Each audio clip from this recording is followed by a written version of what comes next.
मार्कंडे जी 10 वर्ष के हो गए।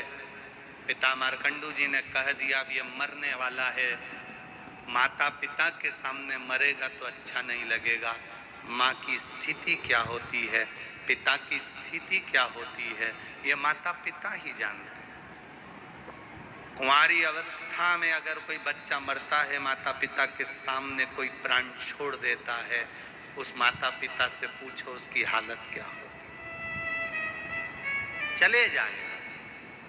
कहा बच्चे को एक ही चीज सिखाई, सबके चरणों को प्रणाम करना सीख जाओ।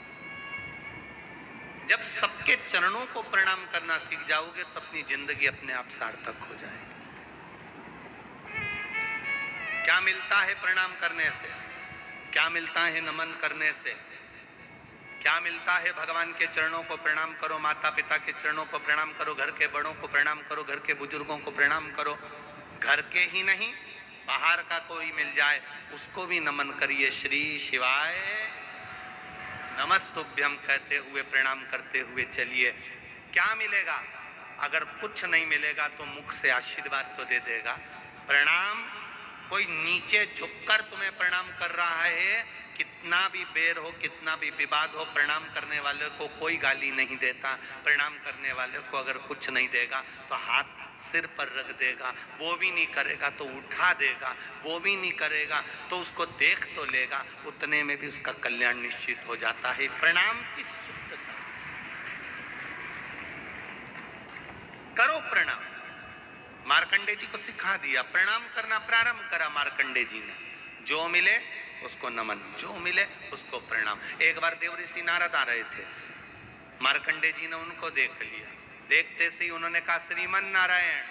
मार्कंडे जी जान गए यही नारद जी हैं, अपन इनको पहचानते तो है नहीं, प्रणाम करने में क्या जाता है। उन्होंने दंडवत कर लिया। जैसे ही प्रणाम करा, नारद जी के मुख से निकल गया चिरंजीवी भव। नारद जी ने जैसे कहा चिरंजीवी भव, मार्कंडे जी जैसे उठे तो मार्कंडे जी के सिर पर देखा कि इनकी रेखा तो मस्तिष्क की आधी कटी हुई है, अभी 2 साल में तो ये मरने वाला है। मार्कंडे जी को मैंने आशीर्वाद दे दिया चिरंजीवी भव। नारद जी आधे टेंशन में पड़ गए, गलत गाड़ी में बैठ गए, ये भिलाई जा ही नहीं रही है। जाना था भिलाई, पहुंच गए राजनांदगांव, गलत गाड़ी में बैठ गए। अब नारद जी ने विचार करा करूं तो करूं क्या। नारद जी मार्कंडे जी के पिताजी के पास पहुंच गए। मार्कंडू जी से कहा नमन प्रणाम श्रीमन नारायण। देवऋषि नारद ने जैसे ही प्रणाम किया तो मार्कंडू जी ने पूछा क्या बात है, हम आपके बेटे को हमारे साथ ले जाना चाहते हैं। मार्कंडू जी ने विचार करा बेटा मरने वाला तो है, अच्छा है, माता पिता से दूर हो जाएगा, प्राण भी छूटेंगे तो दूर छूटेंगे, ले जाओ, इसको ले जाओ। अब जो जाने ही वाला है उसको लेकर जा रहा हूं, चले जाओ। अच्छा देवऋषि नारद ले जा क्यों रहे हैं? देवऋषि नारद को क्या पड़ी कि इसको लेकर जा रहे हैं? उनको ले जाने का केवल एक ही कारण है, अब मैंने आशीर्वाद दे दिया चिरंजीवी भव। ये आशीर्वाद किसी न किसी के माथे लुढ़काना पड़ेगा। बहुत चतुर होते हैं नारद जी, बहुत चतुर। अब ये इनको ले गए देवऋषि नारद मार्कंडे जी को। सबसे पहले पहुंच गए देवताओं के पास, सारे देवताओं के पास गए। अब इनकी तो आदत में थी मार्कंडे जी के दंडवत करना, इन्होंने जितने देवताओं के यहाँ जाए वहीं झुक के दंडवत कर दे। देवता इतने खुश, चिरंजीवी भव, चिरंजीवी भव। देवऋषि नारद इतने खुश, गाड़ी चेंज। अब अपनी गाड़ी में ये है ही नहीं, अब तो ये दूसरे की गाड़ी में बैठ गए। देवऋषि नारद इनको इंद्र के पास ले गए। इंद्र ने आशीर्वाद दे दिया चिरंजीवी भव। देवऋषि नारद बोले बहुत बढ़िया महाराज, क्या कहने तुम्हारे, 2 साल में मरने वाला। इंद्र ने नारद जी के चरण पकड़ लिए, तुम्हारे पांव पड़ूं, आशीर्वाद मेरा गड़बड़ हो गया, कुछ मेरे ऊपर कृपा कर दो। देवऋषि नारद बोले हम भी ऐसे फंसे थे जैसे तुम फंसे, अब तुम जानो। देवऋषि नारद ने जैसे कहा तो इंद्र मार्कंडे जी को पकड़कर ब्रह्मा जी के पास ले गए। ब्रह्मा जी के चरणों में जैसे ही मार्कंडे जी ने दंडवत करी तो ब्रह्मा जी ने आशीर्वाद दे दिया चिरंजीवी भव। इंद्र बोले अब हम जा रहे हैं। ब्रह्मा जी ने पूछा क्यों?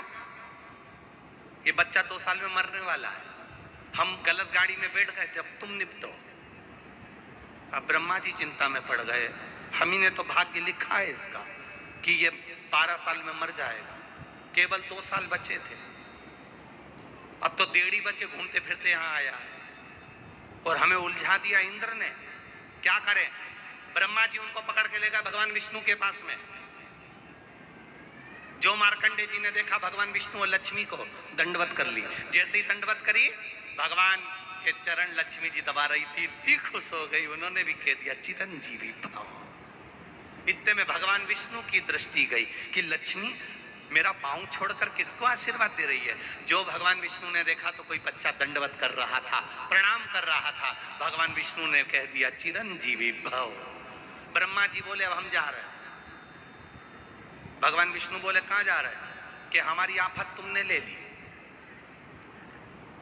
क्या हुआ?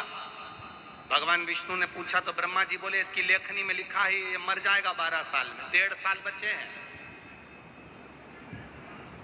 भगवान विष्णु ने लक्ष्मी जी से कहा तू हर किसी को आशीर्वाद दे देती रही है। लक्ष्मी जी बोली मेरे से गलती हो गई थी, तुमने काहे को गलती करी?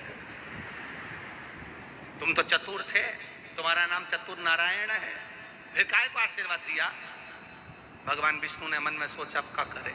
भगवान विष्णु बोले सारे देवताओं के लिखे को पलटने वाला तो केवल एक ही है और वो देव अधिदेव महादेव है।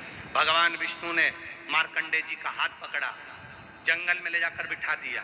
जंगल में ले जाकर बिठाकर कहा कि यहाँ पर एक शिवलिंग लेकर स्थापना कर ले, पूजन करना प्रारंभ कर दे। एक बड़ा सा पत्थर उठाकर लेकर आ गए शिवलिंग की आकृति का और रख लिया और उसकी आराधना करना प्रारंभ करी। जल चढ़ाए, बेलपत्री चढ़ाए, पत्ती चढ़ाए, फूल चढ़ाए। भगवान विष्णु चले गए, अकेला शिवलिंग और अकेला मार्कंडे पूजन में ऐसा लीन हो गए, एकांतेश्वर महादेव की भक्ति में ऐसे लीन हो गए, ऐसे लीन हो गए। बार बार भगवान विष्णु लक्ष्मी जी को भेजते, देख के आ महादेव आए कि नहीं आए? क्या भी नहीं आए, नहीं आए। मरने में केवल 2 दिन बाकी थे। यमराज ने अपनी सेना तैयार करी, मरने में 2 दिन बाकी थे। 2 दिन पूरे हो चले, 2 घंटे बाकी थे, 2 घंटे पूरे हो चले, 2 मिनट बाकी थे, 2 मिनट पूरे हो चले और शंकर भगवान का शिवलिंग मार्कंडे जी पकड़े थे।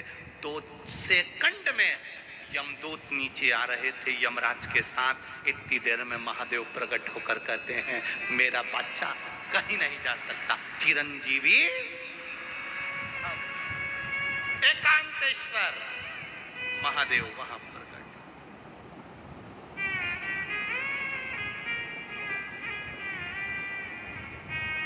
जिनकी पत्रिका देखकर, जिनके ज्योतिषाचार्य ब्राह्मण विद्वान भूदेव, जिनको दुनिया के लोग कहते कि तेरी आयु कम है, उसे एकांत में शंकर जी का मंत्र जपना चाहिए। अगर शिवलिंग की पूजन भी नहीं कर सको तो एकांत में श्री शिवाय नमस्तुभ्यम जपना चाहिए। वो भी ना बन सके तो नमः शिवाय जपना चाहिए।